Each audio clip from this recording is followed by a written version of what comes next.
හොඳයි. ඉතින් අපේ යාළුවා අද තායිබෝන් කියලා කෘෂි නිවුස් YouTube channel එකට සාදරයෙන් පිළිගන්නවා. ඉතින් යාළුවනේ ඔයාලට මතක ඇති මීට කලින් ඔයාලා වෙනුවෙන් ඉදිරිපත් කළ වීඩියෝ එකෙන් මම මගේ ගෙවත්ත නාගරික ගෙවත්ත නිර්මාණය කරන ආකාරය මූලික සැලසුම පිළිබඳව ඔබට තොරතුරු ඉදිරිපත් කළා. කොහොමද ගෙවත්තක් ප්ලෑන් කරගන්නේ, මොන වගේ භෝගද ගෙවත්තට එකතු කරගන්නේ, එතකොට විශේෂයෙන් මොනවද සැලකිලිමත් වෙන්න ඕන කරුණු කාරණා කියලා ඔයාලට පළවෙනි වීඩියෝ එකෙන් තොරතුරු ඉදිරිපත් කළා. ඊළඟට මම ඔයාලට පොරොන්දුවක් ලබා දුන්නා. දෙවැනි වීඩියෝ එකෙන් ඔයාලට මම ගෙවත්ත වෙනුවෙන් මිලදී ගත්ත දේවල්, මම සූදානම් කරගත්තු දේවල්, මම ලෑස්ති කරගත්තු දේවල් පිළිබඳව තොරතුරු ඉදිරිපත් කරනවා කියලා. ඉතින් අද දවසේ සූදානම් වෙන්නේ මේ පිළිබඳව තොරතුරු ඔයාලත් එක්ක බෙදා හදා ගන්න. ඉතින් යාළුවනේ විශේෂයෙන්ම සඳහන් කරන්න ඕන මේ වෙනකොට අපේ රටේ විශේෂ තත්වයක් ඇති වෙලා තිබෙනවා.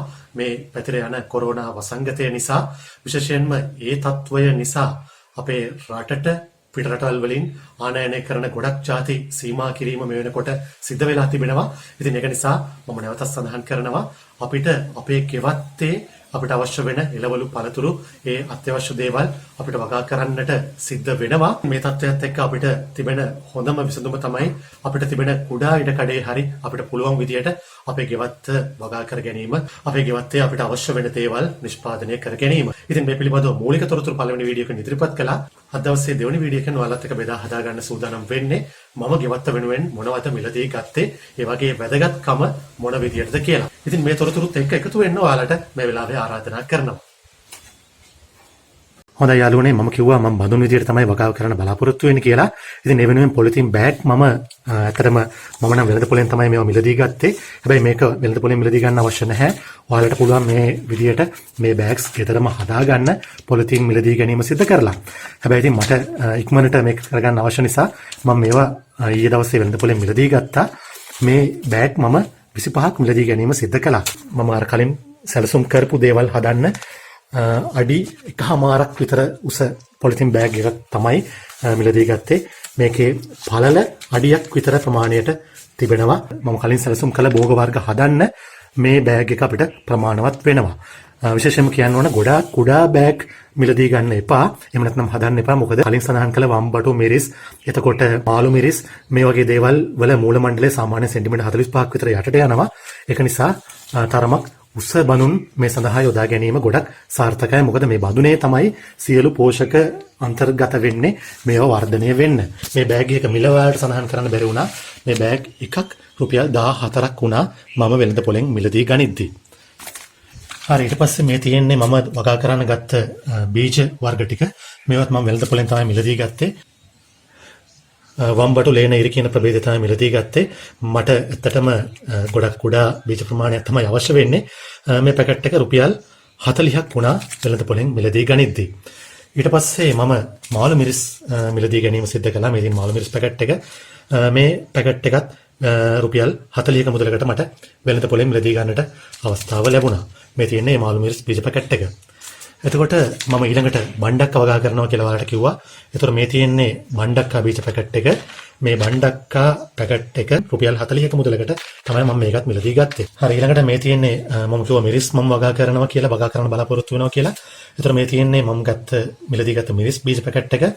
මේක අපි බලමු ගාණ කීයක් වෙනවද කියලා. ඔව්, මේකත් රුපියල් 40ක මුදලක් තමයි වෙන්නේ.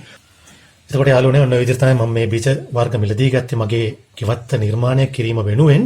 විශේෂයෙන්ම සඳහන් කරන්න ඕන කෘෂිකර්ම දෙපාර්තමේන්තුවේ තිබෙනවා බීජ සහ රෝපණ ද්‍රව්‍ය අලෙවිසල්. ඔබට පුළුවන් ළඟම තිබෙන කෘෂිකර්ම දෙපාර්තමේන්තුවේ බීජ සහ රෝපණ ද්‍රව්‍ය අලෙවිසලකට ගිහිල්ලා විශේෂයෙන්ම කෘෂිකර්ම දෙපාර්තමේන්තුවේ නිෂ්පාදනය කරපු බීජ වර්ග මිලදී ගන්න. ඒ බීජ සහතික ලේබලේ යටතේ තමයි ලැබෙන්නේ. හැබැයි මට පෞගේ දවසේ ඒ ස්ථානෙට යන්නට බැරි වුණා. විශේෂයෙන්ම පෞගේ දවසේ ඇතිවෙච්ච ඒ කාර්යබහුල තත්ත්වයක් එක්ක.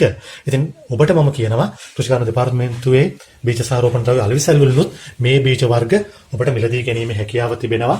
විශේෂයෙන්ම සහතික කිරීමේ ලේබලයත් එක්ක විශ්වාසයෙන් මිලදී ගන්නට පුළුවන් බොහොමත්ම සහනදායී මිලකට. හරි, ඒ වගේම මේ බීජ ගැන කතා කරපු වෙලාව විශේෂයෙන්ම සඳහන් කරන්න ඕන යාළුවනේ මේ මම දැක්කා අන්තර්ජාලයේ තිබෙනවා මේ බීජ වර්ග ලබා ගැනීමේදී මේ ගෙවත සඳහා ඔබ වෙළඳ පොලෙන් ආහාරයට ගෙන ආපු පරිභෝජනයට ගෙන ආපු වට්ටක් කවල, එතකොට බණ්ඩක් කවල මේ දේවල් වල විශේෂයෙන්ම බීජ අරගෙන මේවා ගෙවත සඳහා යොදා ගන්නට පුළුවන් කියලා වගේ සඳහන් කරලා තිබෙනවා.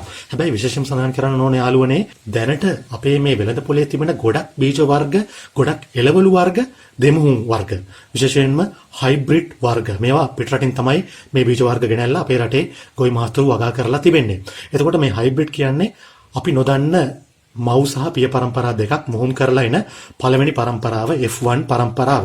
එතකොට මේ වර්ගවල දෙවෙනි පරම්පරාවක් ගොඩක් වෙලාවට සාර්ථක වෙන්නේ නැහැ.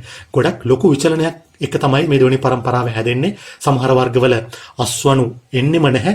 සමහර වර්ගවල අස්වනු එනවා. හැබැයි ගොඩක් අඩු වශයෙන් පැල 10ක් හැදුනොත් 10න් එකක විතර තමයි සමහර වෙලාවට මේ වගේ ඵල හට ගැනීම සිද්ධ වෙන්නේ. මොකද මේවා හයිබ්‍රිඩ් නිසා, දෙමුහුම් නිසා මේවා තාක්ෂණික වශයෙන්ම මේවා දෙවෙනි පරම්පරාව සාර්ථක නොවෙන්න තමයි මේ ආනයනික දෙමුහුම් වර්ග ගොඩක් හදලා තියෙන්නේ. උදාහරණයක් විදිහට සඳහන් කරන්න වට්ටක්කා අපි සමහර ලාවට වෙළඳ පොලෙන් හේන් වට්ටක්කා කියලා විශාල වට්ටක්කා ගෙඩි මිලදී ගන්නවා. නමුත් ඇත්තටම කියන්න ඕන මේ ගොඩක් ඒවා හේන් වට්ටක්කා නෙවෙයි. මේවත් වෙළඳ පොලේ තිබෙන හයිබ්‍රිඩ් බීජ වර්ග වලින්ම ලබාගත් ඒවා හේන් වට්ටක්කා වගේ ලොකුවට හැබැයි හැදෙනවා. හැබැයි මේවෙන් අපි බීජ අරන් පැල කළොත් එහෙම මේවත් අර දෙමුහුම් වර්ග නිසා, හයිබ්‍රිඩ් වර්ග නිසා දෙවෙනි පරම්පරාව සාර්ථක වෙන්නේ නැහැ ගොඩක් වෙලාවට. ඉතින් ඒක නිසා ඔබ මේ බීජ ගෙවත්ත සඳහා ලබා ගන්නවා නම් දෙමුහුම් නොවන අපේ දේශීය වර්ගවල බීජ ලබා ගත්තට කිසිම ප්‍රශ්නයක් වෙන්නේ නැහැ. ඒවා විශ්වාසයෙන් අරගෙන ඔබට ගෙවත්තේ වගා කරන්න පුළුවන්. හැබැයි ඉතින් මේ ගැටලුව අපිට තේරෙන්නේ මේවා පළදරන කාලයට ආවම. ඉතින් ඒක නිසා මේ පිළිබඳව විශේෂයෙන්ම ඔයාලව දැනුවත් කරන්නට ඕන කියලා මට මේ වෙලාවේ හිතුණා. හරි යාළුවනේ ඊළඟට තියෙන ප්‍රශ්නේ තමයි දැන් මට මේ බඳුන් දැන් මම මේ ලබාගත්ත මේ බෑග්ස් පුරවන්න මට මිශ්‍රණයක් අවශ්‍ය වෙනවා. එතකොට මම කිව්වා මම නාගරික ප්‍රදේශයක ඉන්න නිසා මට ඇත්තටම මේ මතු පිටපස් මේ සියලුම දේවල් ගොඩක් සීමිතයි. විශේෂයෙන්ම කාබනික පොහොර එහෙම මේ ප්‍රදේශවල සොයා ගැනීම ගොඩක් අපහසුයි. හැබැයි ඉතින් ඒක නිසා වර්ධනය වෙන්න අවශ්‍ය කාබනික පොහොර මිලදී ගැනීම සිද්ධ කළා. කිලෝ 10 බෑග් විදියට තමයි මේක වෙළඳ පොලේ තිබුණේ. එතකොට මම මේ විදිහේ බෑග් 5ක් මිලදී ගත්තා මේ වැඩේ පටන් ගන්න ඕන නිසා. එතකොට මේ මම මිල සඳහන් කරන්නම් මේ කාබනික පොහොර බෑග් එකක කිලෝ 10ක් තියෙනවා. මේ බෑග් එක රුපියල් 180කට තමයි මම මිලදී ගත්තේ. එතකොට මේ කාබනික පොහොර සහ මතු පිටපස් එකට එක අනුපාතයෙන් මිශ්‍ර කරලා මම මේ බෑග්ස් පුරව ගන්න බලාපොරොත්තු වෙනවා. ඉතින් ඔයාලට විශේෂම සඳහන් කරන්න ඕන මේ විදිහට කොම්පෝස්ට් පොහොර මිලදී ගන්නටම අවශ්‍ය නැහැ. ඔයාලගේ ගෙදර ඒ යවට පරිසරයේ හොඳට දි รา පු කාබනික පොහොර තියෙනවා නම්, කොම්පෝස්ට් පොහොර තියෙනවා නම් ඔයාලට පුළුවන් ඒ කාබනික පොහොර අරගෙන අපද්‍රව්‍ය තියෙනවා නම් ලී කෑලි, කෝටු කෑලි, ගල් වැලි ඒ දේවල් තියෙනවා නම් ඒව ඉවත් කරලා මේ බඳුන් මිශ්‍රණය පුරවන්න භාවිතා කරන්න ඔයාලට ගන්න පුළුවන්. ඉතින් ඔන්න ওই විදිහට තමයි මගේ අර අරමුණට ටාගට් එකට යන්න ඕන වෙන දේවල් මම ලෑස්ති කරගත්තේ. හරි ඉතින් යාළුවනේ ඔන්න ගොඩක් වෙලාව ගත්තා අද දවසේ වීඩියෝ එකට. ඉතින් ඔන්න මම කිව්ව විදියට මම දැන් ගෙවත්ත හදන්න සැලසුම් කරලා තිබෙන්නේ. ඒ තොරතුරු ටික ඔන්න ඔයාලත් එක්ක බෙදා හදාගත්තා. මම මිලදී ගත්ත දේවල් මම ප්ලෑන් කළ විදිය, ස්ථානය, ඒ සියලුම දේවල් ඔයාලට පෙන්නුවා. ඉතින් මම ඔයාලට ආරාධනා කරනවා ඔයාලත් මාත් එක්ක එකතු වෙන්න. මම හිතනවා ගොඩ දෙනෙක් නාගරික ප්‍රදේශවල තමයි ජීවත් වෙනවා ඇත්තේ. ඉතින් ඔය සියලු දෙනාම මාත් එක්ක එකතු වෙන්න. ගෙවත්ත හදනකොට දැන් මට ඊළඟට තියෙන්නේ මේ බීජ තවාන් කරන්න, බඳුන් පිරවීම, විශේෂයෙන් මේ ඉඩකඩ සුද්ධ කරලා ඒ සඳහා වෙන් කර ගැනීම කටයුතු තමයි මට ඊළඟට කරන්න තියෙන්නේ. ඉතින් මම මේ සියලුම දේවලුත් ඔයාලත් එක්ක මේ විදියට බෙදා හදා ගන්න බලාපොරොත්තු වෙනවා. ළමන සමුද දවසේ අපේ රටේ මම හිතන්නේ ඇදරි නීතිය ඉවත් වෙනවා උදේවරුේ.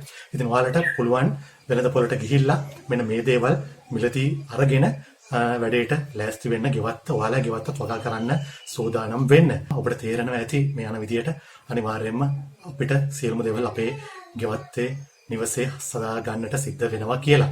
ඉතින් යාළුවනේ ගොඩක් ස්තුතියි අද දවසේ වීඩියෝ එක බලන්න එකතු වුණාට. ඉතින් මම ඔයාලට සඳහන් කරනවා, ඉල්ලීමක් කරනවා. ඔයාලත් මාත් එක්ක ගෙවත හදන්න එකතු වෙනවා නම් කමෙන්ට් සෙක්ෂන් එකේ කමෙන්ට් එකක් දාන්න. මොකද මේක කොහොමද කියලා අදහස ඔයාලගේ අදහස් දැනගන්න කැමතියි. ඔයාලවත් එකතු කරගෙන තමයි මේ වැඩේ කරන්න බලාපොරොත්තු වෙන්නේ. බලාපොරොත්තුව තමයි අවසානයේ වෙනකොට මේ වීඩියෝස් ටික අවසාන වෙනකොට අපි සියලුම දෙනාගේ ගෙදර යම්කිසි කොටසක අපිට පහසු විදියට අපිට දරා ගන්න පුළුවන් විදියට කුඩා ගෙවත්තක් හෝ නිර්මාණය කර ගැනීම. ඉතින් ඔයාලගේ අදහසත් කමෙන්ට් සෙක්ෂන් එකේ සඳහන් කරන්න කියලා මේ වෙලාවේ ඉල්ලා හිටිනවා. ඉතින් මේ වීඩියෝ එක ඔයාලට ප්‍රයෝජනයක් වුණා නම් ඔයාලගේ යාළුවන්ටත් බලාගෙන ෂෙයා කරන්න. විශේෂයෙන්ම ඒකත් ලොකු පිනක් වේවි මේ දවස්වල. ඉතින් කෘෂි නිවස් YouTube channel එක ඔයාලා subscribe කරේ නැත්නම් අපේ channel එක subscribe කරන්න, bell icon එකත් click කරන්න. අලුත් වීඩියෝ එකක් එකතු වෙච්ච ගමන් මේ පිළිබඳව ඔයාලට දැනුවත් වෙන්නට එහෙම කළොත් අවස්ථාව උදා වේවි. ඉතින් සියලුම තොරතුරු කිසිම දෙයක් හංගන්නේ නැතුව ඔයාලත් එක්ක බෙදා හදාගත්තා. ඉතින් ගොඩක් ස්තුතියි අද දවසේත් අපිත් එක්ක එකතු වුණාට. ප්‍රාර්ථනා කරනවා ඔබට සුබම සුබ දවසක් වේවා කියලා.